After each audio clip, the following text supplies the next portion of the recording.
नमस्कार दोस्तों। मेरा नाम लोकेश शर्मा, मैं आपका क्वांट एडुकेटर स्वागत करता हूं हमारे यूट्यूब चैनल पे। दोस्तों, आज ये जो स्पेशल सेशन मैंने आप लोगों के लिए रखा है, इस सेशन में हम बात करेंगे हमारे एक ऑफलाइन स्टूडेंट हैं, मिस्टर प्रतीक दुसाने।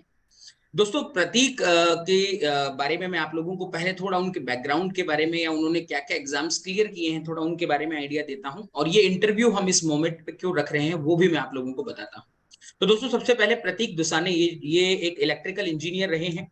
उसके बाद इन्होंने कुछ समय यूपीएससी को भी तैयारी के लिए दिया है, और उसके बाद से ये 2 साल उन्होंने यूपीएससी करने के बाद फिर they come towards banking and insurance preparations. तो 2017 से ये जर्नी इनकी शुरू हुई थी। 2018 के इन्होंने एग्जाम्स को फोकस किया, और 2018 में भी इन्होंने कुछ एग्जाम्स क्रैक जरूर किए थे, लेकिन 2019 में इन्होंने एक बड़ा एग्जाम क्रैक किया था, जिस एग्जाम का नाम था LIC ADU। और उसी साल इन्होंने अपकमिंग ईयर में IBPS PO क्रैक किया, जिसके थ्रू इन्होंने यूनियन बैंक ऑफ इंडिया में as a probationary officer join किया 2020 में, और अभी तक यूनियन बैंक ऑफ इंडिया में प्रोबेशनरी ऑफिसर करके ज्वाइन किए हैं। तो स्वागत है प्रतीक आपका हमारे इस यूट्यूब चैनल पे। Thank you sir, thank you so much, thank you for inviting मी।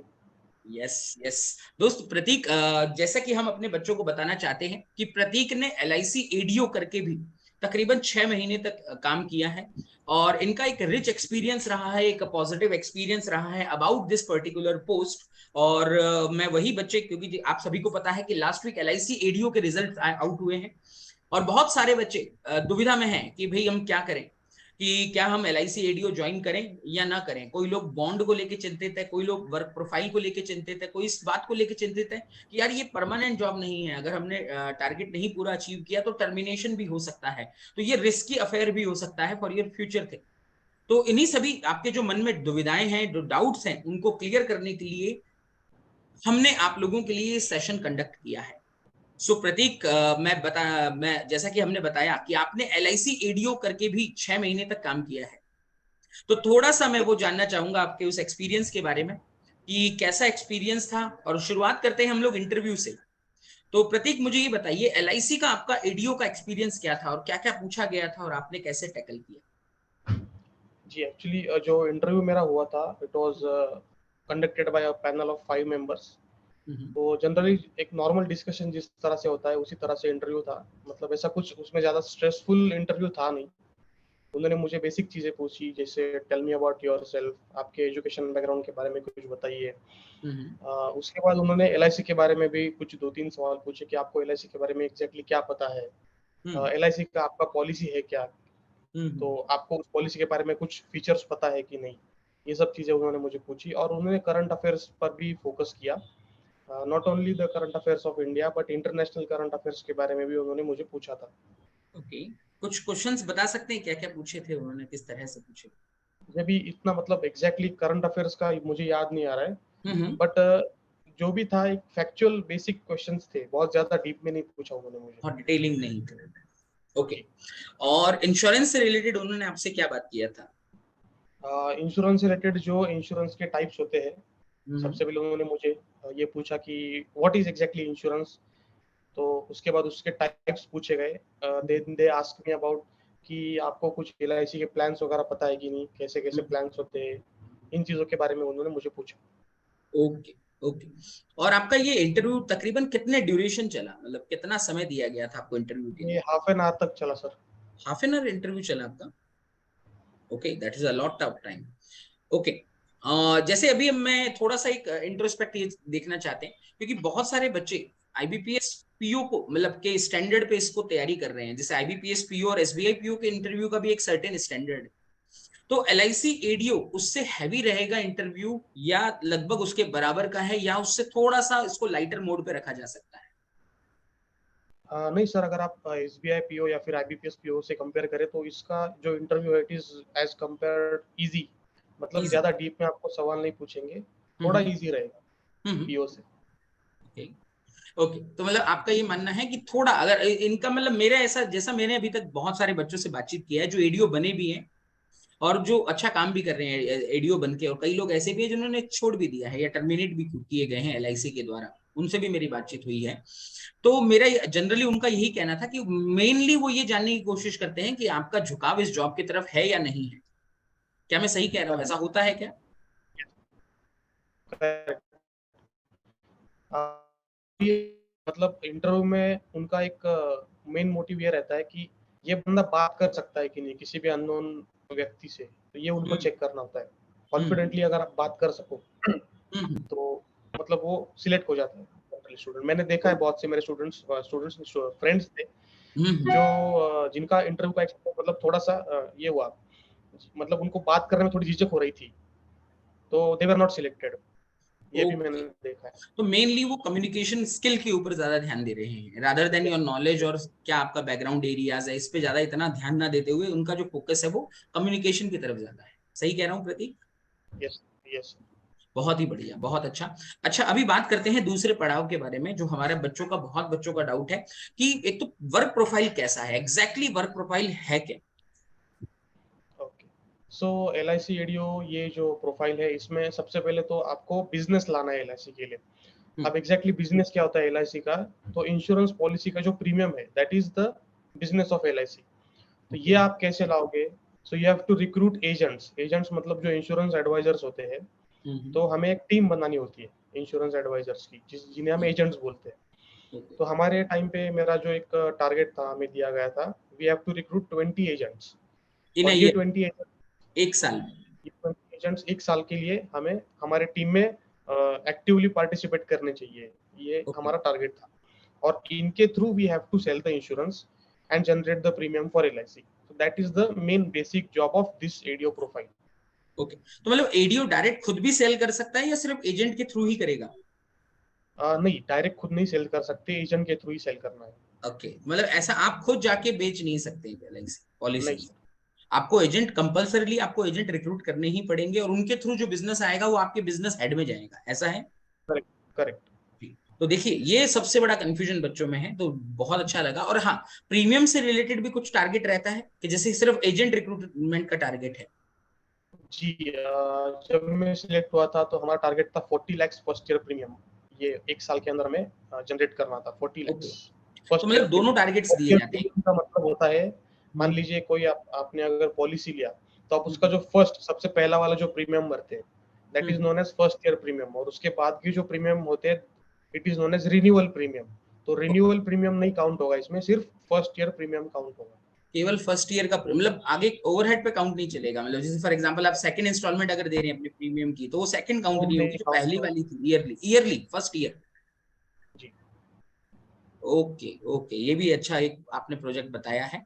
अच्छा, मुझे एक और चीज जाननी थी, क्या ये टारगेट फिजिबल है, मतलब अचीव किए जा सकते हैं, या फिर एकदम ऐसा है कि यार ये तो बन ही नहीं सकता, ऐसा क्या टारगेट दिया है?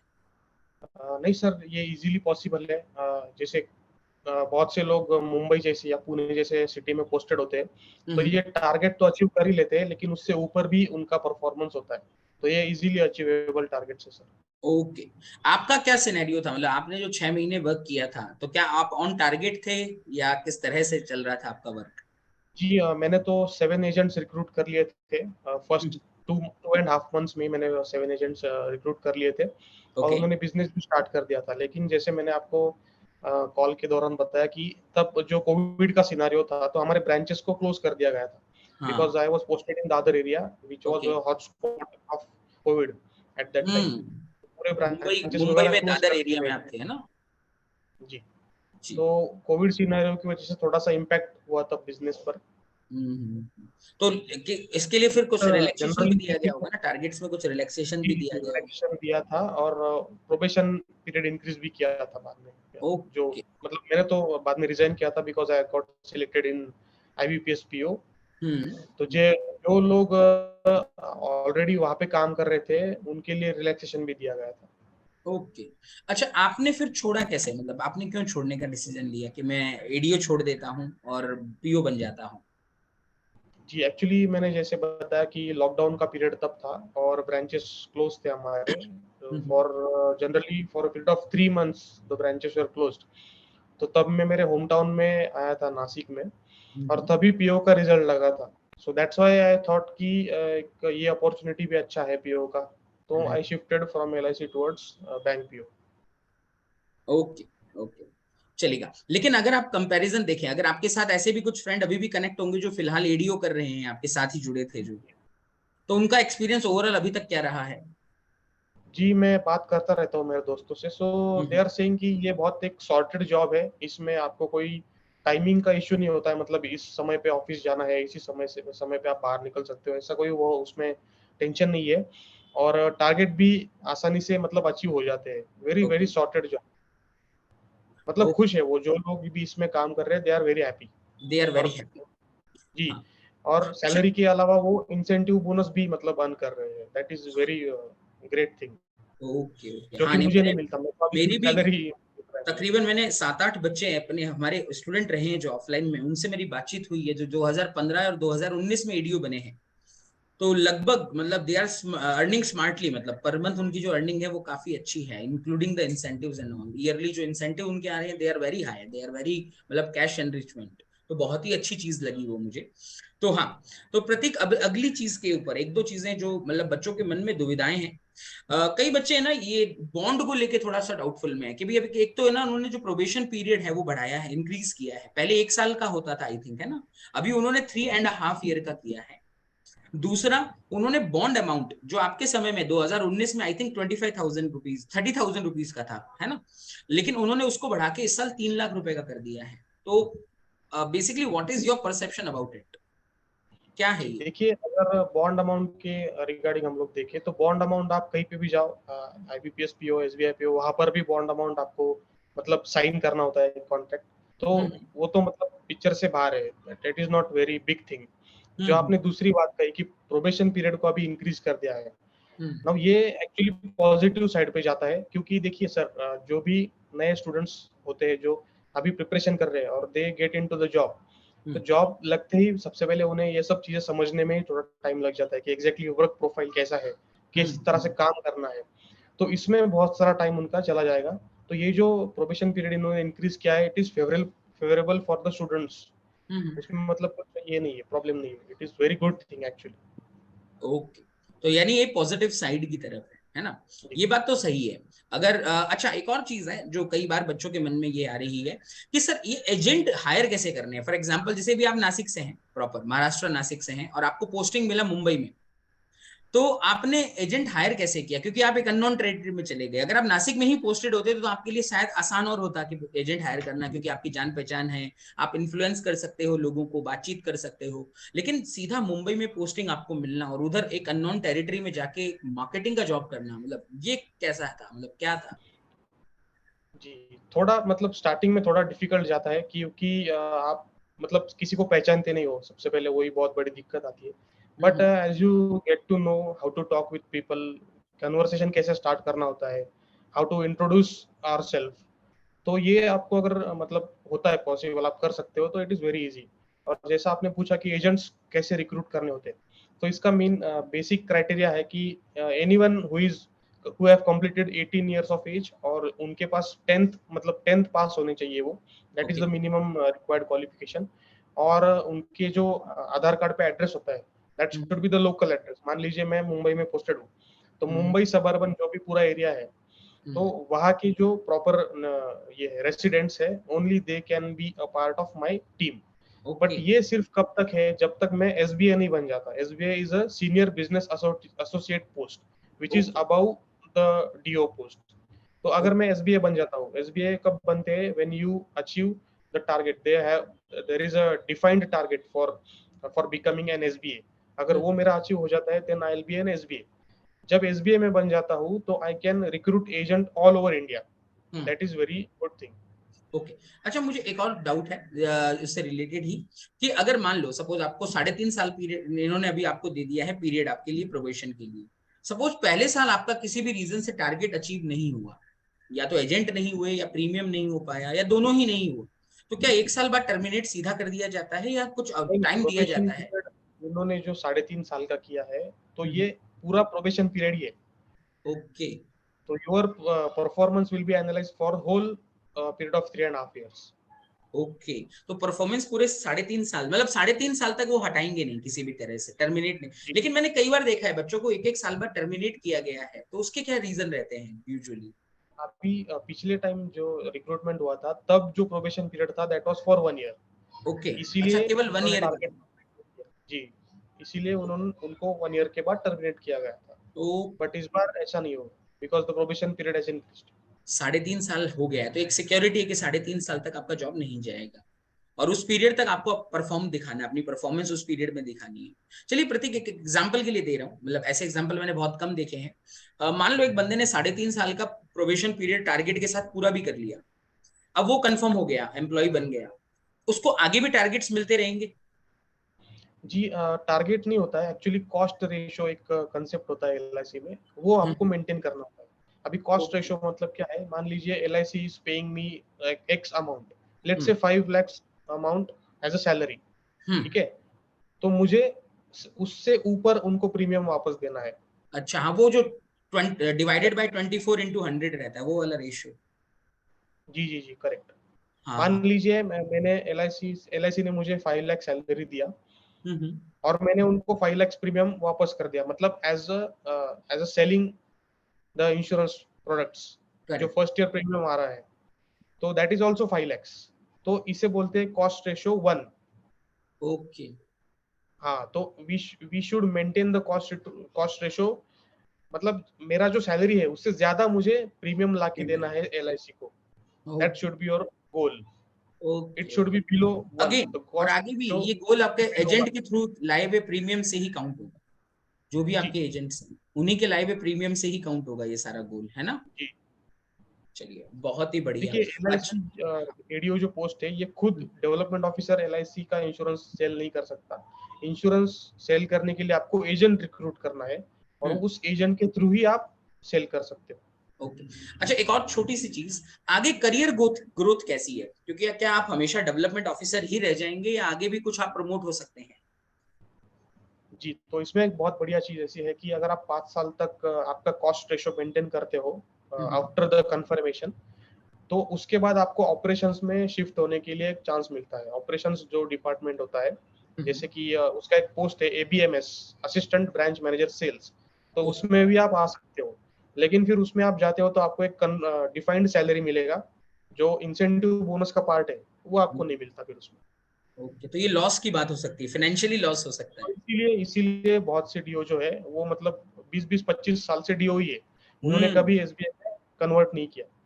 ओके, क्योंकि वो एजेंसी रन करते हैं अपना इंडिविजुअली, एक मतलब मेरा ऐसा मानना होता है कि अगर इस तरह से डीओ वर्क कर रहा है तो अपना बिजनेस खुद चला रहा है, मतलब he is owner of his correct, own business. Correct sir.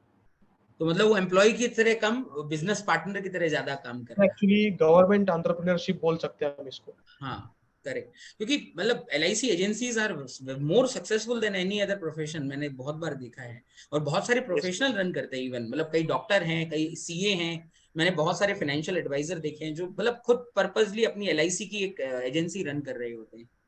Yes, ji, because वो उसमें सभी लोग बहुत अर्निंग हम्म, होता है। हाँ जी, मतलब वो डायरेक्टली वो LIC के एजेंट ही होते हैं, मतलब रिक्रूट किए गए होते हैं किसी ना किसी DO के अंडर में ही। जी जी। तो प्रतीक, अच्छा एक लास्ट पॉइंट है जो मैं जानना चाहता हूँ, आप कैसे कंपेयर करेंगे, अच्छा ये बैंक जॉब को और ADO जॉब को, मतलब आपने दोनों किया है, अभी आप बैंक की जॉब कर रहे हैं, पिछले 3 साल से आप PO वर्क कर रहे हैं, तो बहुत सारे बच्चों का ये ड्रीम जॉब होता है। कई बच्चे हैं जो पहली बार ADO दिए हैं, निकाल लिए हैं क्योंकि इसका पेपर कंपैरेटिवली इजी होता है, तो क्या उनको अपने बैंकिंग के ड्रीम को रोक के ADO की जॉब पे टारगेट रखना चाहिए, या फिर अपनी बैंकिंग की जॉब को ही परस्यू करना चाहिए, मतलब ड्रीम जॉब को ही कंटिन्यू रखना चाहिए? उसके बारे में कुछ जी, बताइए। अगर देखिए, हर एक के मतलब इंटरेस्ट पर डिपेंड करता है। अभी मान लीजिए किसी को मार्केटिंग फील्ड में इंटरेस्ट है, तो ये हम्म। जॉब उनके लिए बहुत बेस्ट है। जो एलआईसी एडीओ का पोस्ट है, it is very good job अगर आपको मार्केटिंग फील्ड में इंटरेस्ट है। अगर आपको बैंकिंग में इंटरेस्ट है तो आप पीओ भी कर सकते हो। लेकिन सिर्फ मैं यही कहना चाहूंगा कि if you want to seriously pursue this ADO, then only you join. ऐसा मत कीजिए कि मैं अभी ज्वाइन कर लेता हूँ फिर साइड बाय साइड कुछ और प्रिपरेशन करूंगा, तो दिस इज नॉट डन। ये आप मत कीजिए।